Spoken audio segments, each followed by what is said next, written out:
Mic on कीजिए मोहित भैया।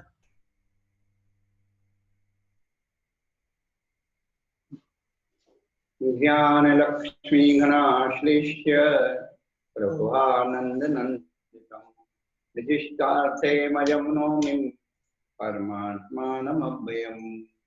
देवाहि कन्या शिवाशि भगवान की जय, देवाशि मामी भगवान की जय, ओम कृष्ण भगवती भगवान की जय, सरस्वती भगवान की जय, जन्मोद्भव द्वादशांगी जन्मानी माता की जय, कुनकुन आचार्य भगवान की जय, उमास्वामी आचार्य भगवान की जय, समन्वत्र आचार्य भगवान की जय, उत्पाल आचार्य भगवान की जय, ऋषि सदी के पांच आचार्य चक्रवर्ती आचार्य भगवान शांतिलाल महाराज की जय, तत्तिथि पट्टाधीश आचार्य श्रोमणी गुरुवर श्री धर्म सागर जी महाराज की, मन शिक्षा गुरु ज्ञान श्रोमणी आचार्य प्रस्तुत सागर जी महाराज की, तीन कम नौ करोड़ महाराज की धर्मानुरागी आत्माओं, पिछले दिनों से हम लोग अपने बारे में सुन रहे हैं। आओ अपना पता लगाएं, कौन थे, क्या हो गई और क्या होंगे अभी। आओ यहाँ सब बैठकर बात को सोचें। हम कौन थे, आज क्या हो गई और हमारे अंदर अभी क्या संभावना है। इस बात का पता हम सबको यहाँ बैठ के लगाना है। हम सब अनादिकाल से इंद्रियों के जीव थे, एक इंद्रिय पर्याय में पड़े थे। हम अपने परम चरम पुरुषार्थ से पुण्य परमाणुओं को संग्रहित करते करते इस मनुष्य पर्याय को प्राप्त हुए हैं, जिस मनुष्य पर्याय को स्वर्गों का देव भी तरसता है। बड़े भाग मानुष तन पावा, सुर दुर्लभ सब ग्रंथ गावा। विश्व के सभी धर्म मजहब संस्कृति संप्रदाय मनुष्य पर्याय को प्राणी मात्र में महान मानते हैं। इसका मतलब इस मनुष्य पर्याय का महत्व हर संप्रदाय में, लेकिन इस मनुष्य पर्याय को प्राप्त करके हमें करना क्या है, क्या करना चाहिए और आज तक क्या किया है।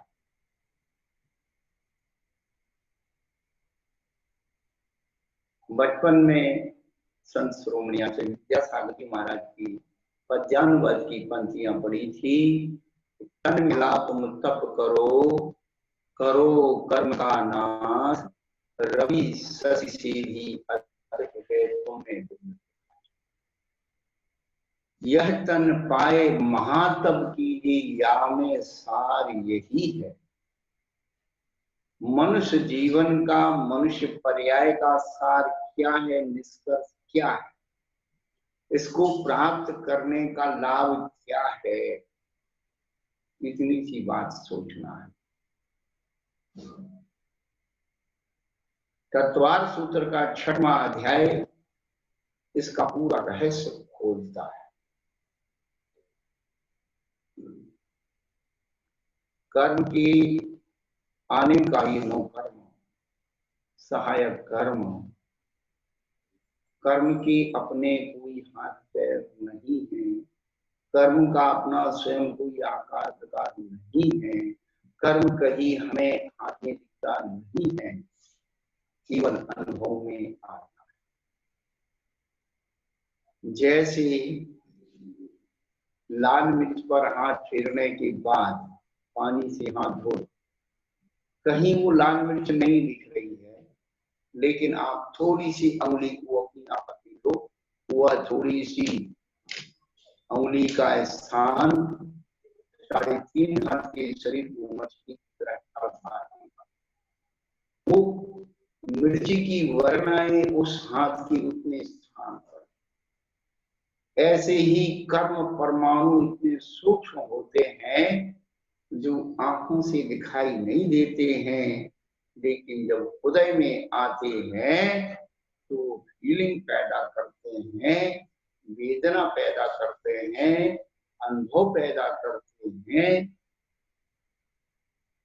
कि कर्म कैसी पहचान लेता है कैसे जान लेता है कर्म की बात क्या है। तो जो कर्म पहले आता है वो कैसे आता है, कौन उसे ला रहा है, वो कैसे आकर के इकट्ठा होता है, इसके बारे में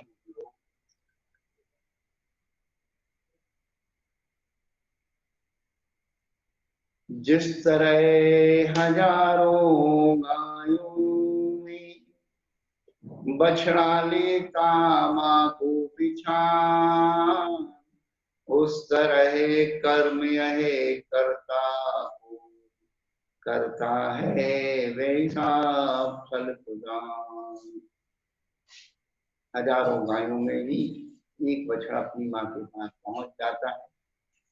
गाय की बात तब भी उसमें कलर है, सींग के आकार प्रकार हैं, लेकिन जो भेड़ के मेमने हैं बहुत छोटे छोटे मेमने, 2-2 4-4 दिन के, जब वो अपनी माँ से बिछड़ जाते हैं, उसकी माँ चरने के लिए खेतों में चली जाती है और शाम को जब वो लौट करके आती है तो जिस मेमने का जो माँ होती है, भेड़ होती है, वो मेमना उसी भेड़ के पास, उनको देखने में बिल्कुल एक से लगते, कोई नहीं पहचान सकता।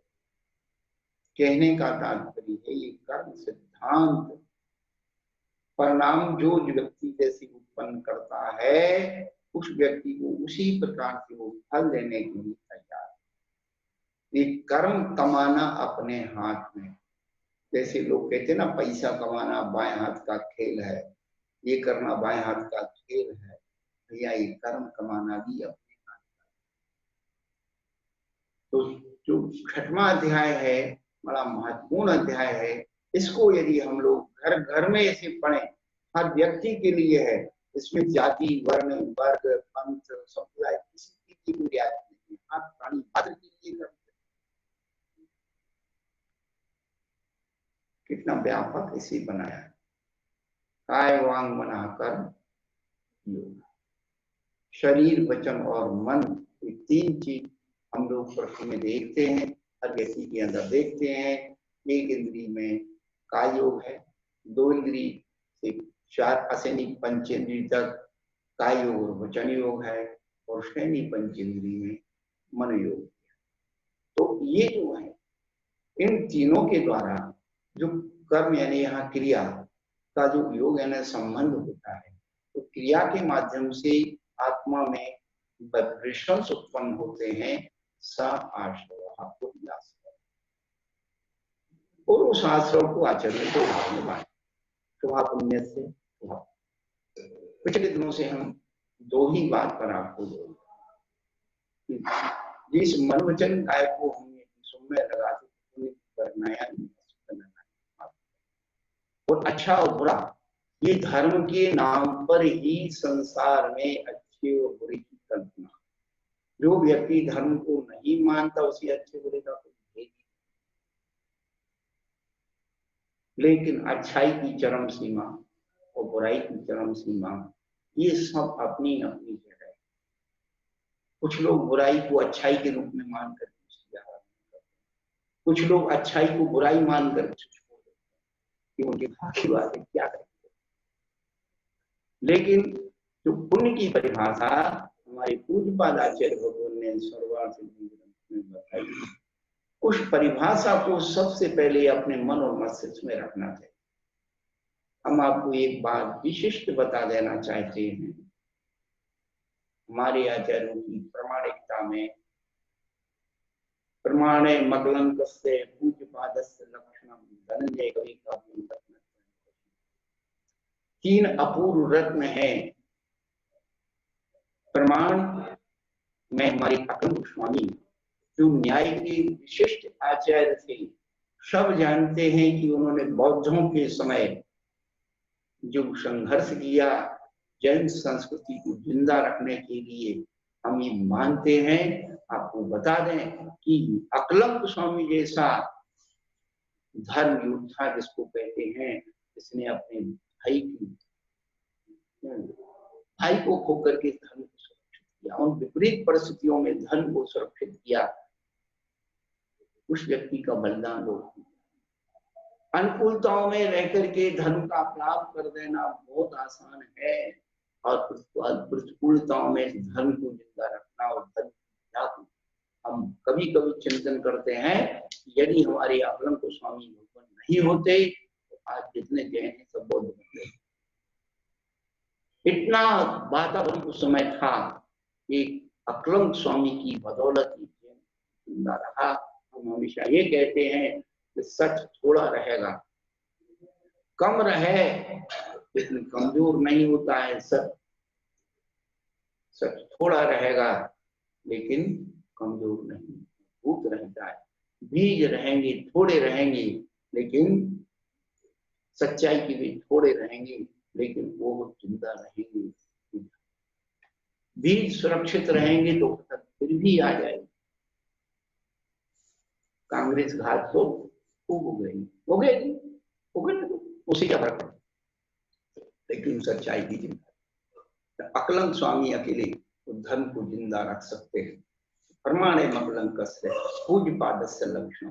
पूज्यपाद आचार्य भगवान की जो परिभाषाएं हैं, अपाठ्य हैं, उनकी लक्षण परिभाषाएं हम इतने बड़े बड़े महान आचार्यों के वचनों पर अश्रद्धा को कर रहे हैं, क्या बचेगा हमारे पास?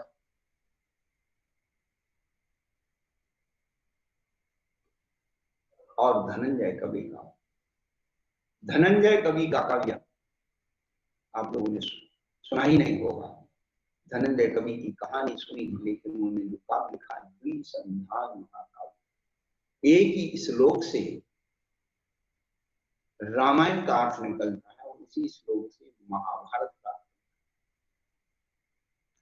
भारतीय ज्ञानपीठ से उसका पुनः प्रकाशन ये 50-60-70 साल पहले प्रकाशित हुआ था, लेकिन अभी श्रमेल बोर्ड की महामस्तकाभिषेक में चारुमती भट्टारक महास्वामी की प्रेरणा से उन ग्रंथों को पुनः प्रकाशित करा करके और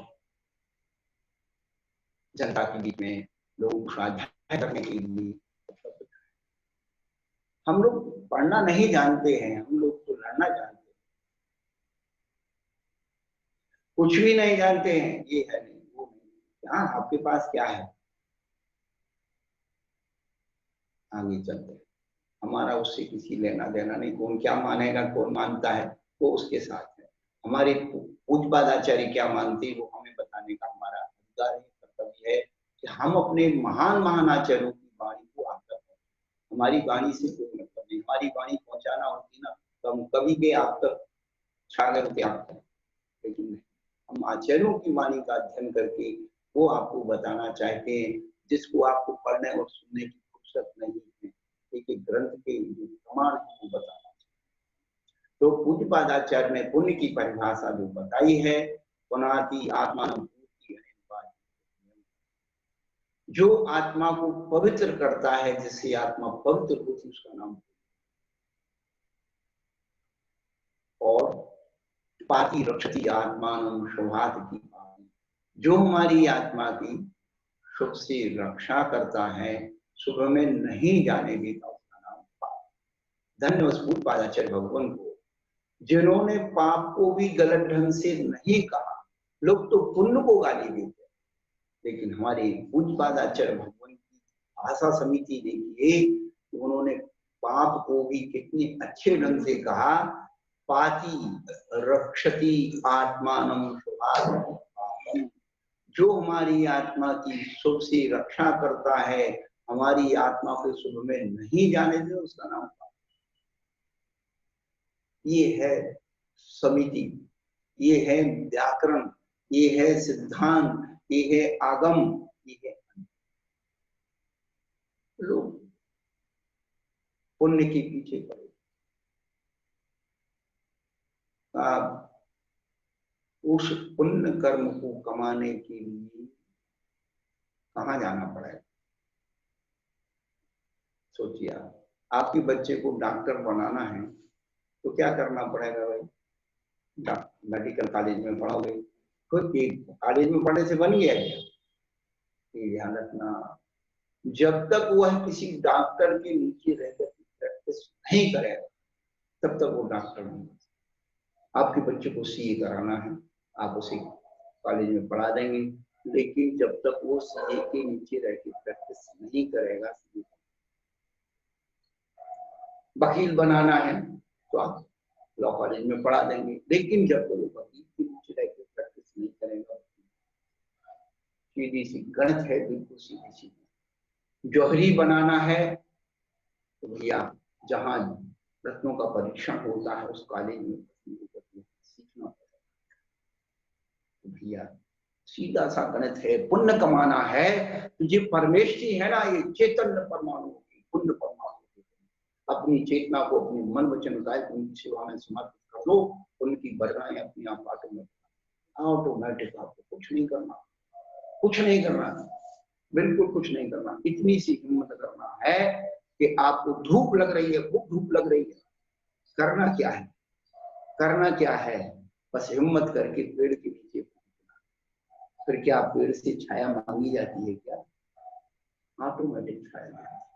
ऐसे ही अपनी चेतना को, अपने मन वचन काया को परमेश्वर की शरण में अर्पित कर दो, पुण्य का भंडार अपने आप बढ़ता है।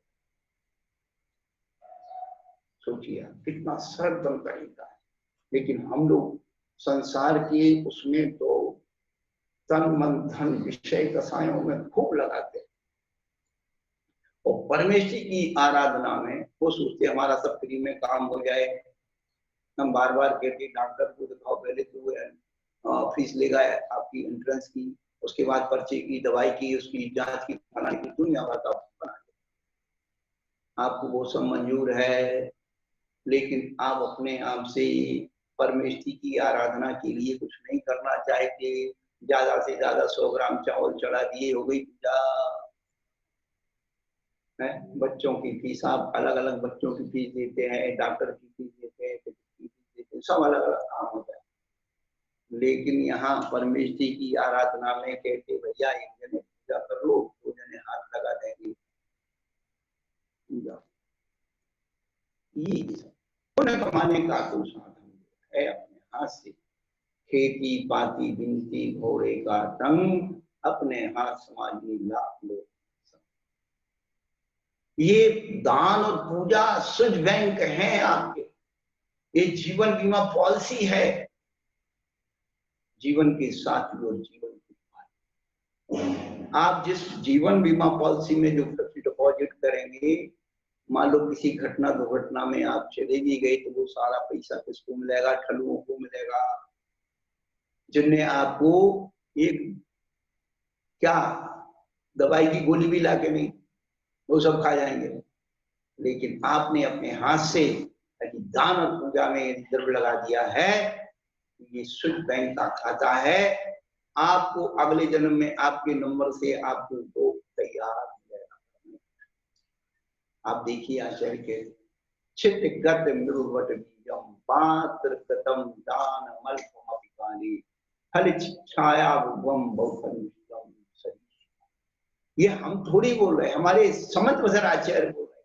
हम तो बार बार कहते हैं आप 2 आचार्यों 3 आचार्यों को सिद्ध कर लो, आपके अपने जीवन में कोई समाधान शंका रहेगी नहीं। आपकी हर शंका का समाधान हमारे उमा स्वामी आचार्य भगवान ने दिया है, सुमन वजन आचार्य भगवान ने दिया है, पूजपाद आचार्य। आप किसी भी उस बात का उठा करके देखें, लेकिन हम किसी चीज को मान नहीं, अपनी अहम के पीछे बड़े आचार्यों को कुर्बान कर सकते हैं अपने अहम को। हमें इस बात का बड़ा संतोष हमें अपने व्यक्तिगत, कोई हमारी बात नहीं मानता तो हमें कोई तकलीफ नहीं, लेकिन हम अपने बड़े आचार्यों की बात को नहीं मानते तो फिर काय के लिए हमें सब कुछ स्वस्थ। तो उन्होंने कहा चित्तगत में भूमि में बोया गया बट का बीज, बट का बीज बहुत छोटा होता है, राई के दाने से भी, लेकिन पात्र गतम दान ये पुण्य के बीज बोने की, परमेश्वर उनके बीज कमाने की नौकर है, उनके हाथ में रखा हुआ वो आपका भोजन है। फल छाया उसका कितना विशाल फल होता है उसको आप कल्पना नहीं करें। ध्यान रखना। आचार्य भगवान कहते हैं तीर्थंकर दो प्रकार के होते हैं। तीर्थंकर दो प्रकार के होते हैं, एक दान तीर्थंकर, दूसरे धर्म तीर्थंकर। दान तीर्थंकर कौन बनता है, कैसे बनते हैं? जो व्यक्ति अपने जीवन काल में पूर्व हुआ नव पुण्यई प्रतिपत्ति सप्त गुण समाहितेन सुद्धेने अब सूनारंभाना मारियाना। तो दान की डेफिनेशन दी है कि जो व्यक्ति नवदा भक्ति पूर्वक, नवदा भक्ति को कहा नव पुण्य, नौ प्रकार से पुण्य कमाना। बताइए आप पुण्य कमाने के साधन को बदला कर रहे और कैसे सप्त गुण हैं। सप्त गुण से सहित शुद्धैने तीन प्रकार की शुद्धि, कुल शुद्धि, आचरण शुद्धि और शरीर शुद्धि। ये तीन प्रकार की शुद्धि। ऐसे नहीं पहुंच गए कपड़ों पर पानी डाला और कह दिया महाराज मन शुद्धि, वचन काय की शुद्धि, ये नहीं। तीन प्रकार की शुद्धि पूर्वक जो व्यक्ति उन अतिथि को आहार देता है, दान देता है, उसके अंदर वो संस्कार आता है दान कर बनने। राजा श्रेयांश ने अपने पूर्व में जो नवदा भक्ति पूर्वक मुनराजों को दान दिया था, जब आदिनाथ भगवान चर्या से निकले 6 महीने तक घूमते रहे, लेकिन जब हस्तिनापुर में पहुंचे तो वो निमित्त पा करके उनको अपने पूर्व जन्म का स्मरण हो आया कि दान इस प्रकार महामुनियों को दिया जाता है। तो उन्होंने नवदा भक्ति पूर्वक जो दान दिया वो दान तीर्थंकर कहलाए। और आचार्य कहते अभ्यर्थ थे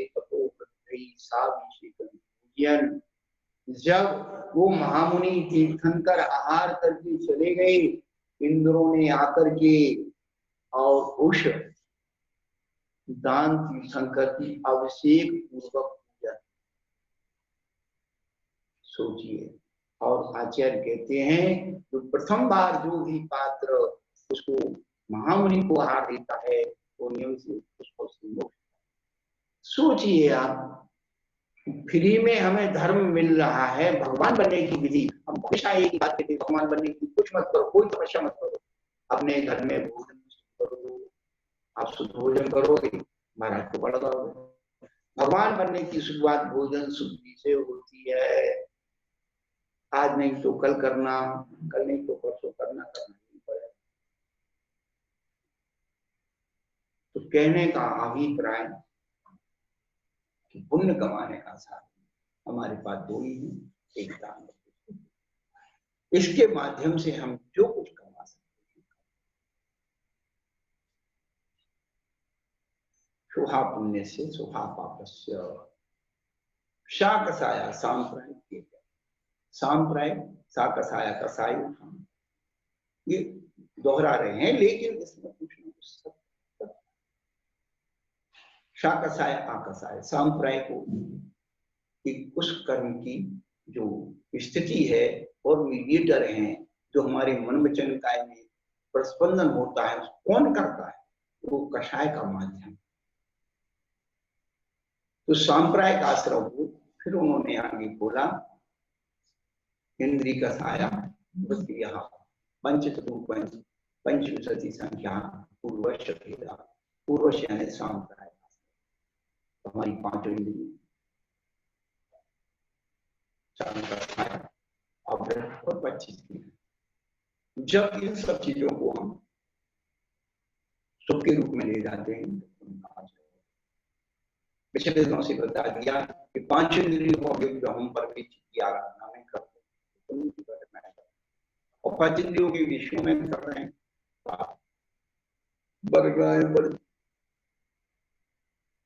चारों कसायों में भी उन कसायों का भी अपना स्वरूप है। अग्नि में ताकत है, अग्नि में शक्ति है। अग्नि सबसे ज्यादा एक ऐसा तत्व है, नीतिकार कहते अप्रियाणी अपि प्रियाणी सह प्रियाणी, जो अप्रिय करता हुआ भी प्रिय है वही प्रिय है।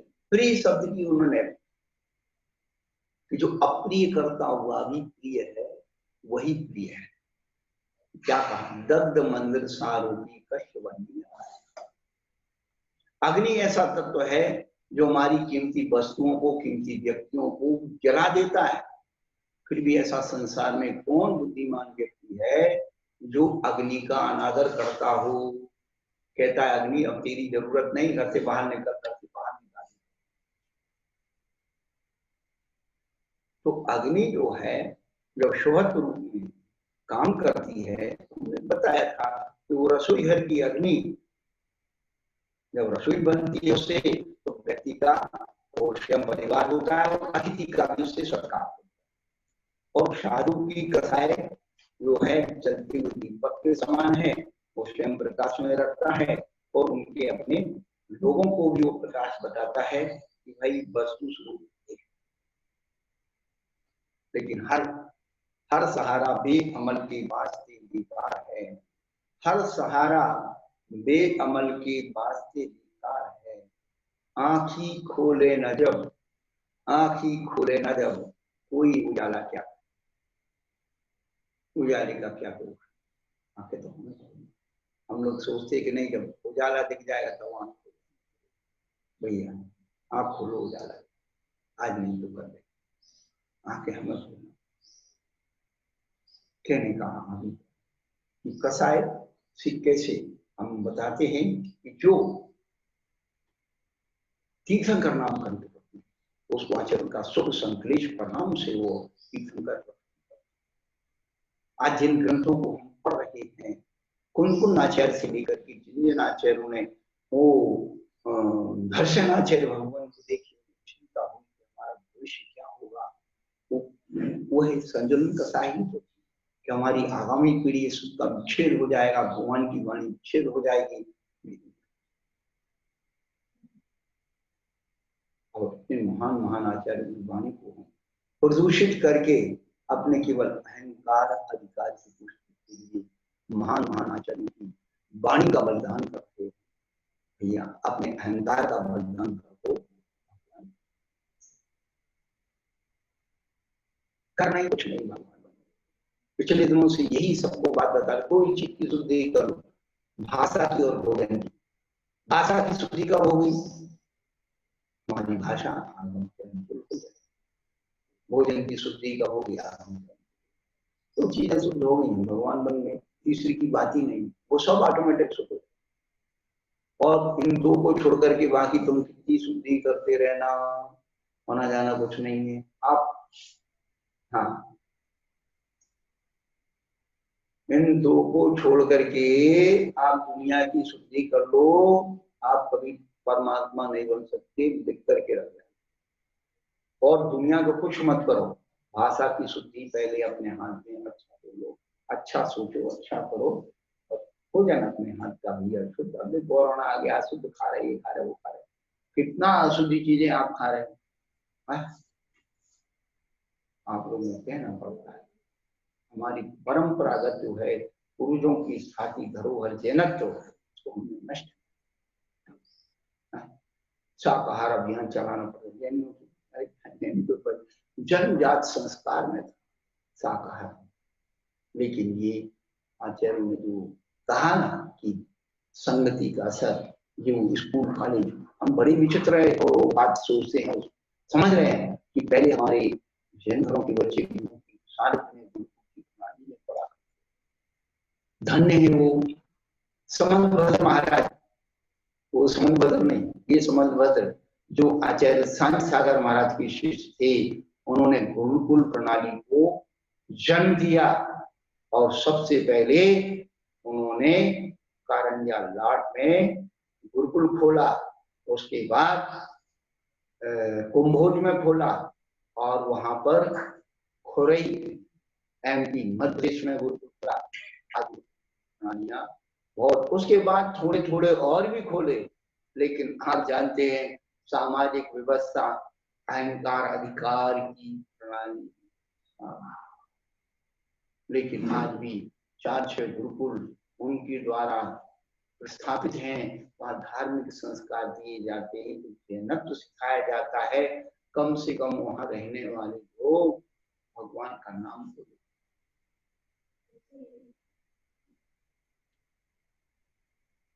आज हमारे बच्चे किस संस्कृति में पढ़ रहे हैं, वहां मिथ्यात्व नहीं दिख रहा, मूर्खता नहीं दिख रही, वहां सब कुछ खर्च करेंगे बच्चों को अपने हाथ से अधर्मी धर्मी बनाने में।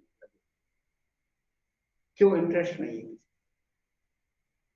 धार्मिक संस्कार देने? तो बच्चे को हाई लेवल का पढ़ाना है, बड़ा ऑफिसर बनाना है, बड़ा सेल्समैन बनाना है, बड़ा व्यापारी बनाना है, लगे रहो। लेकिन हम आपको एक ही बात कहते हैं कि बच्चे को यदि आपने सत संस्कारी बना दिया तो वो 3 लोग का राजा बन जाएगा। ऑफिसर बनाने की चिंता, 3 लोग का राजा बना दो, 3 लोग का।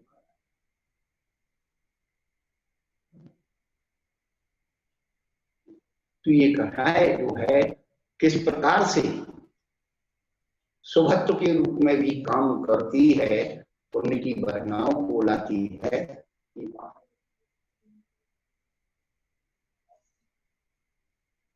और 25 क्रियाओं में सम्यक वजनी क्रिया, क्षेत्र प्रवचन गुरु पूजा लक्षणम, सच्चे देव साधुओं की पूजा सम्यक वर्धनी क्रिया है।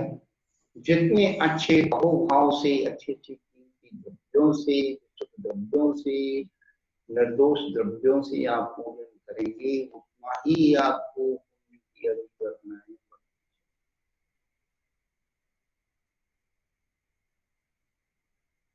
तीव्र मन ज्ञाता ज्ञान भावाधिकरण तद विशेषा, ये बात हम तो उसके तीव्र भाव, मंद भाव, ज्ञात भाव हमारे सबके अंदर होते हैं। फिर एक ही चीज मिल रही है तो तीव्र भाव होता है, उल्टा काम होता है। ज्ञात भाव जान करके करना, अज्ञान अजान को जानते ही नहीं कर रहे, फिर भी कर रहे। अधिकरण, हमने आपको बताया कि अधिकरण सबसे ज्यादा महत्वपूर्ण है।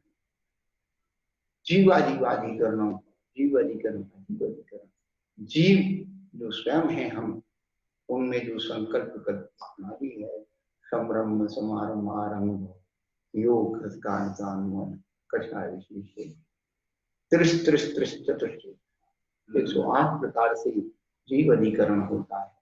हम जो भी क्रियाएं करते हैं उसमें जीव का उपयोग 108 प्रकार से करें। और अजीव अधिकरण में निर्वर्तन संयोग द्विचतुर्विधा बात का हमने पिछले दिनों बताया। और आप इसका चिंतन करना कि ये जैन धर्म का वास्तुशास्त्र, पूरा जैन धर्म में वास्तुशास्त्र एक सूत्र, किसी चीज की रचना, उस रचना के बाद किसी चीज को रखना, उठाना, और कौन सी चीज के साथ कौन सी चीज रखना है, मिलाना है, ये। और निसर्ग यानी मन वचन काय का परिवर्तन, और मन वचन काय से उसे संभालते रहना। यदि नहीं संभालते हैं तो वो है जो है नियम से हमारे अशुभ कर्मों को लाएगी। तो हम संभालते हैं तो शुभ कर्म। छोटे छोटे 2-4 उदाहरण हम पिछले दिनों से दे रहे हैं कि कोई भी उपकरण को रखने उठाने का ढंग, आपने कैंची यदि ऐसी धन की तरफ से दी है तो अशुभ पास हो जाएगा, और हत्ता सामने है और धन हाथ में है तो शुभ पास हो। चाकू को इसी प्रकार से हत्ता हाथ में और फन सामने है, अशुभ पास है। और यदि हत्ता को सामने कर तो फन हाथ में लेते तो शुभ पास है। ऐसे ही खाली बर्तनों का प्रयोग, या जो आपकी भोग की सामग्री है उसको यदि आप समय समय पर नहीं संभालते, उसकी मर्यादा नहीं बनाते तो अशुभ पास। कितना सरलतम तरीका, ये है असली धर्म, ये है असली अहिंसा, इसको तो कोई कर नहीं रहा, और आलतू फालतू बातों ये जिसके सिर नहीं, पैर नहीं, सूत नहीं, कपास नहीं, जुलाम को लगे आलतू फालतू बातों में उपयोग लगा रहे। लेकिन अपनी दैनिक चर्याओं का क्रम यदि व्यवस्थित हमारे तत्व से हो जाए तो भगवान बनने में। अब हम आपको वहां ले चलते हैं कि इतनी अच्छी अच्छी बातें बताई जाती हैं, इतनी अच्छी अच्छी बातें शास्त्रों में लिखी हैं, तो समझ में क्यों नहीं, पढ़ क्यों नहीं पाते? अक्षर तो एक से ही है, लेकिन उसका एक मीडिएटर कर्म है जिसको ज्ञानावरणी कर, सामने चीज रखी है और दिखती नहीं, उसको दर्शनावरणी। ऐसे ज्ञानावरणी और दर्शनावरणी कर्म आते कैसे हैं? उसका नौकर मैंने सहायक कर। क्या हम सोचते हैं, क्या हम बोलते हैं, क्या हम करते हैं, मन, वचन और काय, इन तीनों में हम ज्ञान की प्रक्रिया कैसे करते हैं, ये चीजें जो है हमें ज्ञानावरणी और दर्शनावरणी कर्म की आश्रम निमित्त बने। तो आचार्य भगवान ने, उमा स्वामी आचार्य भगवान ने सूत्र बनाया, तत्प्रदोष निर्भव मात्सार्यांतराया साधनोपघाता ज्ञान दर्शनावरणीय। प्रदोष, निन्हो, मात्सर्य, अंतराय, आशादन और प्रदोष क्या है? इतना सुंदर शब्द है कि वो दिखता नहीं है, मन में आता है। हमने आपको बताया ना, हमें मन, वचन, काय तीनों में तत्वसूत्र को बताया। तो जो आत्महितकारी वचन है, स्वर्ग और मोक्ष देने वाली क्रिया का प्रवचन हो रहा है, उसकी अपेक्षा मन से करना,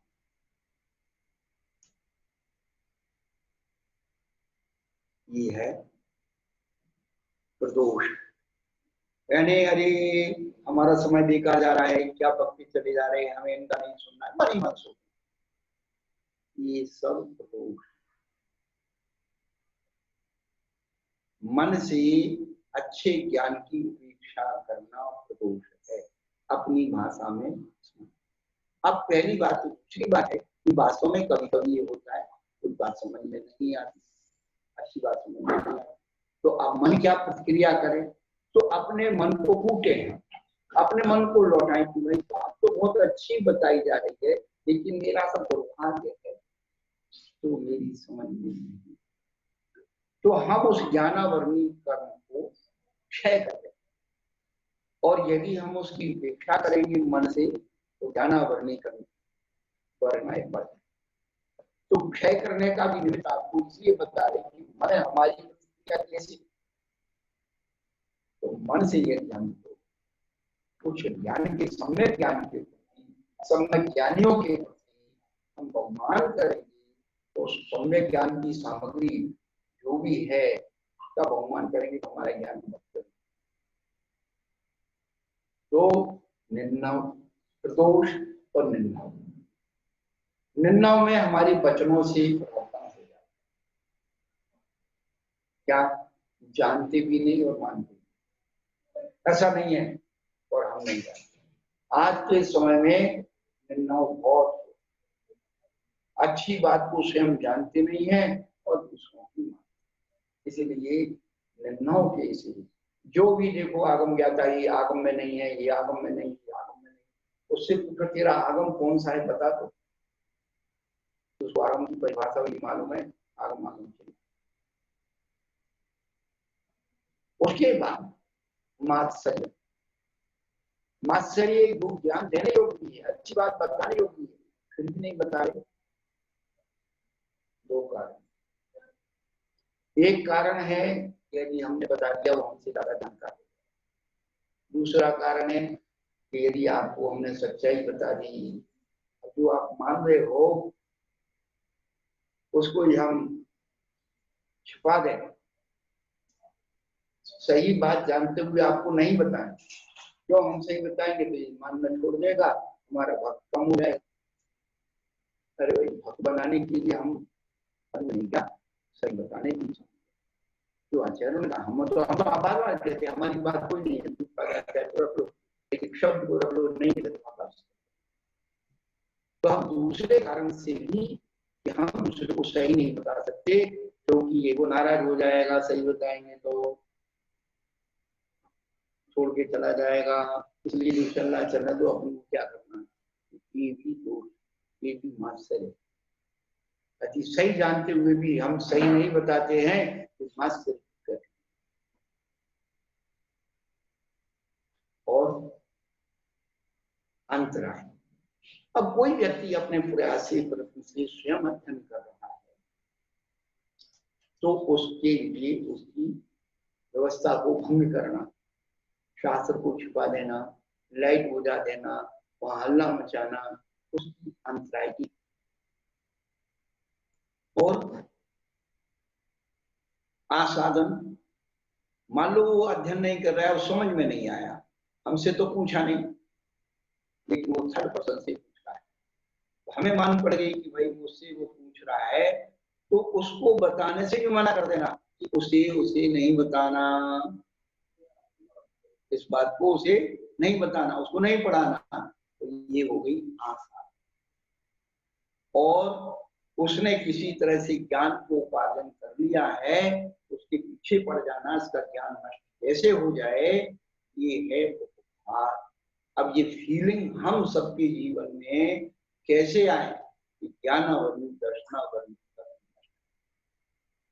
केवल इतनी सी बातों से ही हम अपने अज्ञान को बढ़ा रहे, और अपनी यदि इन बातों पर थोड़ा सा चिंतन मनन कर लें तो सामने वाले को लाभ हो या नहीं हो, अपना हित जरूर हो। और भी विशिष्ट बातें हमारे अमृतचंद सूरी तत्वार सार ग्रंथ में लिखी हैं। सुसागर सूरी ने तत्वार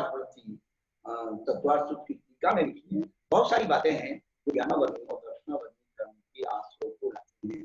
शास्त्रों को बेचना, ज्ञानियों का अनादर करना, ये और समय ज्ञान का करना, ये सब वही मौका है। तो हम लोग कम से कम अपने अज्ञान को दूर करना है, तो इस प्रयत्नों पुरुषार्थ हमें करना चाहिए। ज्ञानावरण कर्म और दर्शनावरण कर्म की बनाई कैसी आती है, इस बात को अपने चिंता होना चाहिए, तो निश्चित से हमारा कल्याण का मार्ग मिलेगा। सभी को जय जय। अपनी अपनी शंका एक करके रखिए। राहुल ये माइक खोल दीजिए सबके। जिन्हें भी कोई शंका हो उन्होंने हैंड रेस का ऑप्शन दबाइए, अपन एक एक करके प्रश्न लेंगे सभी का।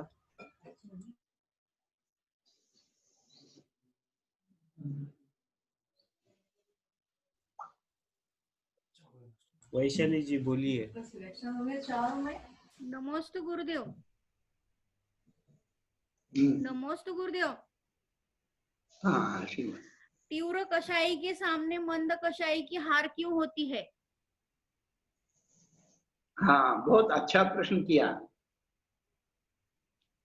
तीव्र कसाई के सामने मंद कसाई की हार क्यों होती है? क्योंकि आंधी जब चलती है तो दिया बुझ जाता है, लेकिन दिया को जलने के लिए भी हवा की जरूरत होती है। हम लोग उस कसाय को महत्व देते हैं। किसको? तीव्र कसाय को। यदि हम लोग उस तीव्र कसाय को महत्व ना दें तो मंद कसाय की कभी हार नहीं हो सकती। क्या? यदि अत्रणे पतते बन्ही,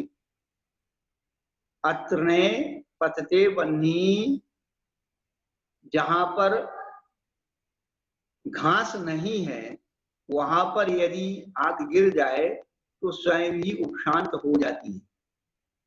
तो जो इसके तीव्र कसाय उत्पन्न हो रही है, हम अपनी मंद कसाय का प्रदर्शन उसके सामने ना करें। नमस्कार। और एक प्रश्न है महाराज जी, तो जीत हो जाएगी, उसकी कसाय तीव्र अपने आप शांत हो जाएगी। गुरु हम और अपनी मंद कषाय का प्रयोग करने की कोशिश करते हैं, इसलिए हार हो जाए।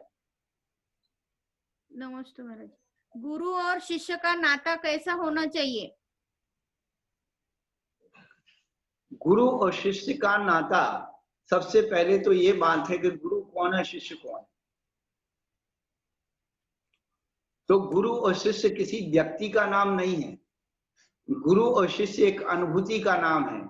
जिससे हमें रक्षित होने का भाव हो, वो हमारा गुरु है, और जिसके प्रति रक्षा करने का भाव हो, हमारा शिष्य। भगवान के प्रति संसार के लोग आस्था रखते हैं कि भगवान रक्षा करने वाला है, इसलिए भगवान को जगत गुरु कहा जाता है। और जो भगवान बनता है वो ये भावना रखता है तीन लोक के प्राणियों का कल्याण हो, इसलिए तीन लोक के प्राणी भगवान के शिष्य होते हैं और भगवान तीन लोक के प्राणियों का गुरु होता है। तो गुरु और शिष्य का नाता भावनात्मक लगाव से होता है, ना कि द्रव्यात्मक या प्रदर्शन के रूप से होता है।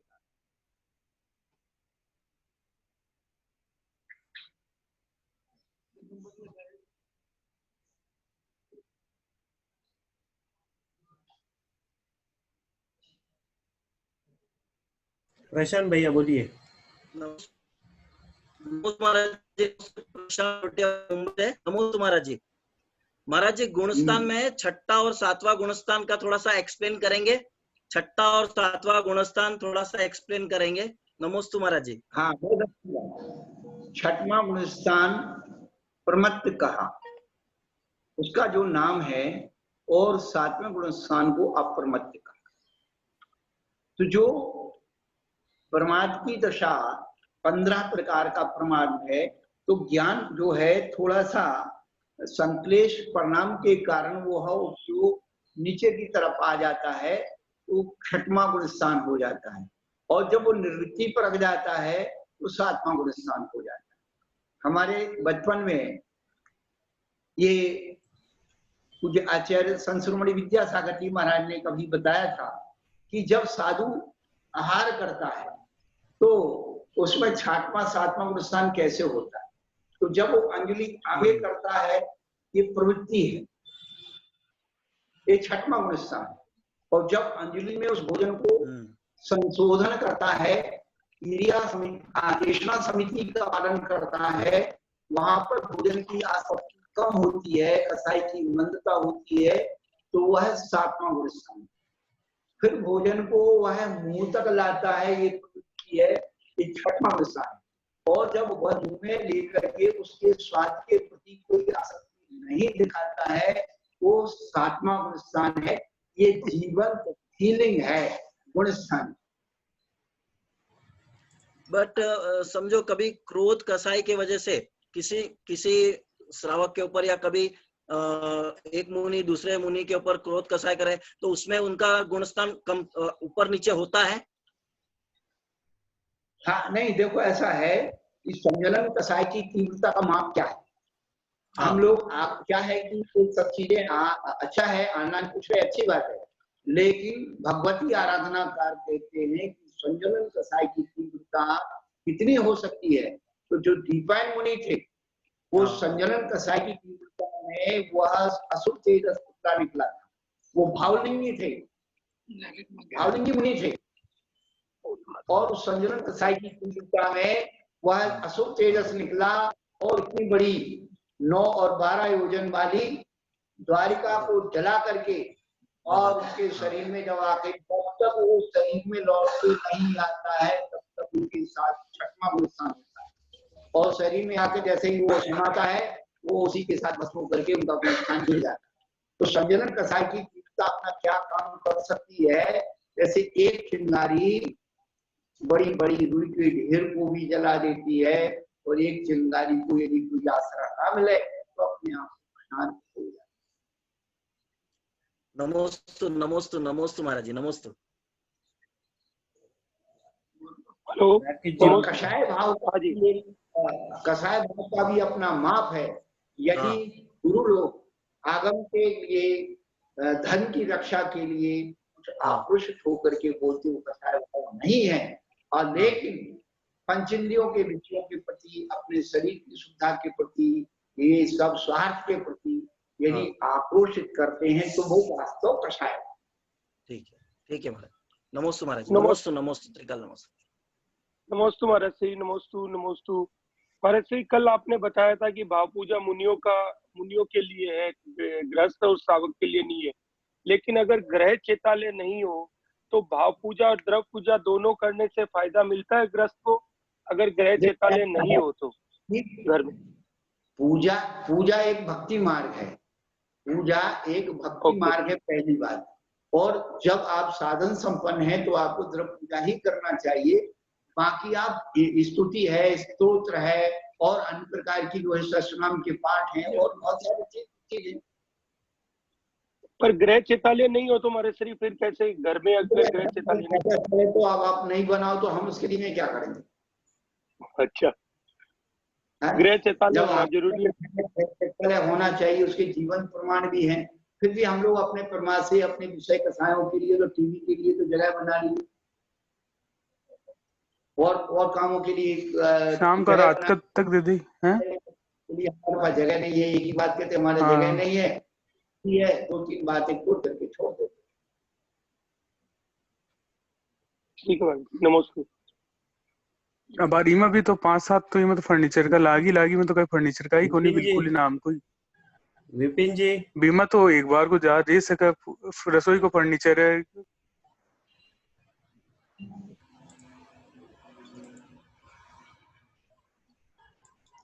मतलब मराठी है नहीं?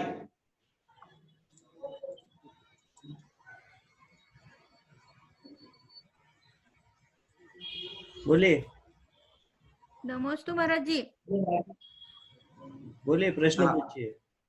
रावण की लंका सोने की होने पर भी जल गई, लेकिन आज का आदमी मिट्टी और वीट की इमारत में ही अहंकार क्यों कर रहा है? बहुत अच्छा प्रश्न है आपका बहन जी, क्योंकि उसका अहंकार अधिकार निरंतर बढ़ रहा है, स्वार्थ बढ़ रहा है, इसीलिए उसके अंदर ये अहंकार वो बढ़ रहा है। स्वार्थ जहां बढ़ता है वहां पर अहंकार अधिकार बढ़ता है।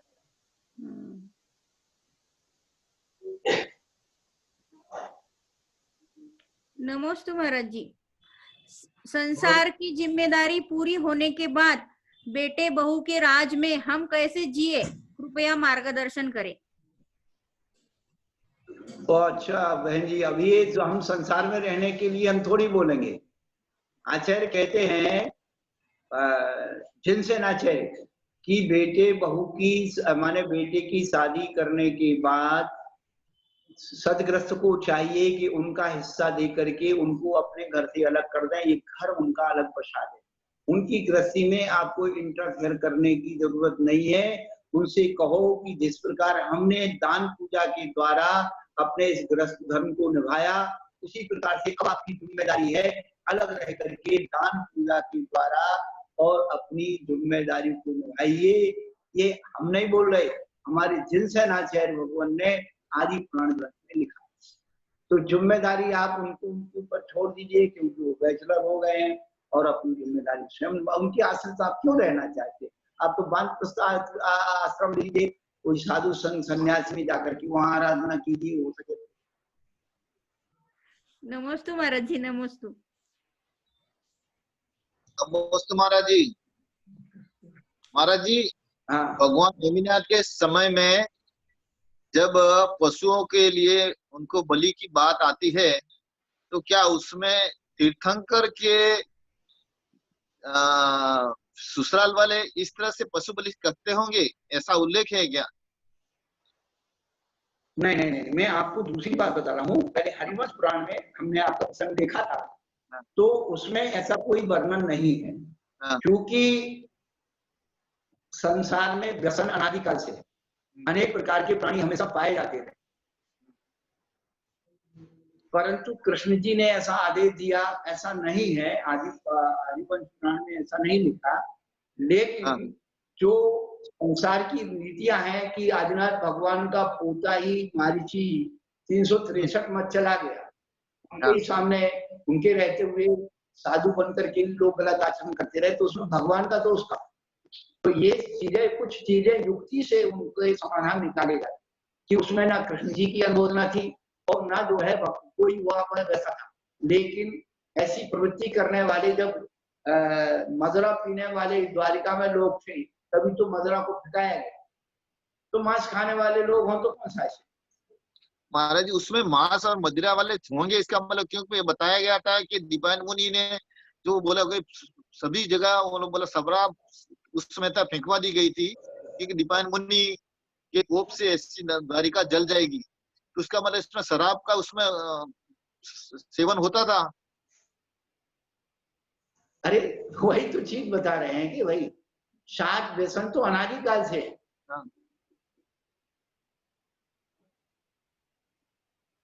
अच्छा महाराज जी, मैं मोहित जी से मैंने बात की है, कुछ मोहित जी से मैंने फोन करके कुछ मैंने चर्चा की है, वो आपको बताएंगे थोड़ा।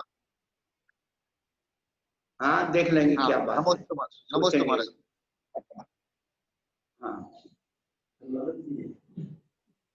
महेश जी बोलिए। नमस्ते महाराज जी। महाराज जी मुझे ख्वाब बहुत गिरते हैं, मतलब ख्वाब बहुत आते हैं रात को, सपने बहुत आते हैं, और सपने में बहुत बार मुझे महाराज जी आते हैं और तीर्थंकर मेरे सपने में 3 बार तीर्थंकर आए और मेरे से बात भी करे। तो ये मुझे समझ में नहीं आ रहा महाराज, ये ऐसा क्यों होता है? और वो है पूर्व प्रयोग, एक जैन दर्शन में पूर्व प्रयोग, हमारा कुछ भाव अवचेतन मन पर स्थित हो जाता है और वह धीरे धीरे अवचेतन मन से स्वप्न के रूप में आकर के हमें शुभ प्रतीकों के रूप में हमें दृश्यमान हो जाए। प्रतिमा आई तो वो बात अलग है, बात करते ना मेरे से। नहीं, उसमें कोई बात नहीं है। अरहत रूप का देखना, गुरु के स्वरूप को देखना, परमेश्वर के स्वरूप को देखना अच्छी बात, घबराने वाली बात। जी महाराज नमस्ते। विपिन जी बोलिए। नमस्ते स्वामी। नमस्ते महाराज जी। महाराज जी पाप पुण्य की बात दिन भर रहती है कि ये पाप है ये पुण्य है, आखिर पाप पुण्य का वास्तविक स्वरूप क्या है? स्वाभाविक आश्रव है, बंध है, या कर्म का फल है? क्या चीज हुई पाप और पुण्य? देखो पिछले दिनों से हम इसी के बारे में सारी चर्चा कर रहे हैं। द्रव्य पुण्य और भाव पुण्य, पुण्य के 2 रूप बताए। जो हम बाहर से जो करते हैं वो द्रव्य पुण्य है, और जो सामग्रियां मिलती हैं अनुकूल सामग्री वो सब द्रव्य, और भाव पुण्य उसमें निमित्त होता है। जो शुभ भाव हैं, शुभ परिणाम हैं, वो हमारे भाव पुण्य की वर्णा को बढ़ाते हैं। तो महाराज जी उदय में भी बताते हैं कि भाई इसके